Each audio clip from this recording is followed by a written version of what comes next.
आप लोगों का बहुत शुक्रिया। आप लोगों ने हमेशा हम लोगों का साथ दिया है। आप लोगों ने हमेशा जहाँ पे भी क्लैरिफिकेशन, मिस इन्फॉर्मेशन को काउंटर करने की ज़रूरत थी, आप लोग हमारे साथ खड़े रहे हैं। इसके साथ साथ मुझे बड़ी खुशी होती है जब मैं देखती हूँ कि इंडिपेंडेंट उर्दू में इतनी सारी ख़वातीन जर्नलिस्ट हैं।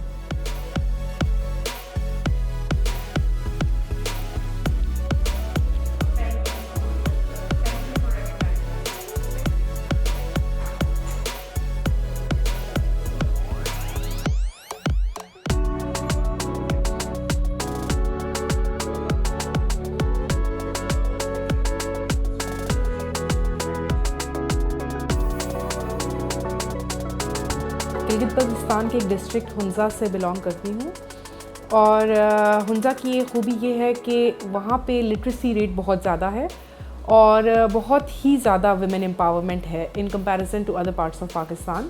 फिर जैसे ही बैचलर्स किया, बैचलर्स करने के फ़ौरन बाद सिविल सर्विसेज का एग्ज़ाम दिया। शुरू से पता था सिविल सर्विसेज में ही जाना है, घर वालों की बहुत सपोर्ट थी और इम्तिहान क्लियर करने के बाद पुलिस सर्विस को ज्वाइन किया। जो हमारे सोशल रोल्स हैं, जो जेंडर रोल्स हैं हमारी सोसाइटी में, उसकी वजह से बिल्कुल आई फील कि औरतों के लिए शायद इस तरह की नौकरी या कोई भी नौकरी करना मुश्किल है। बिकॉज़ मैं ये समझती हूँ कि ख़वातीन हमेशा 2 नौकरियाँ कर रही होती हैं। अगर वो नौकरी कर रही हैं तो एक वो घर पे कर रही होती है और वो घर से बाहर कर रही हो। तो इवन दो एक आप पावरफुल पोजीशन में होते हो, आप एक कमांडिंग सीट पे बैठे हुए होते हो, जब आप घर जाते हो तो आपकी बहुत ज़्यादा सोशल रिस्पॉन्सिबिलिटी होती है, जो भी आपकी ज़िम्मेदारी है। तो आई फील कि वो चीज़ जो है वो औरतों के लिए, सब औरतों के लिए, मेरे लिए नहीं, सब औरतों के लिए एक मुश्किल है।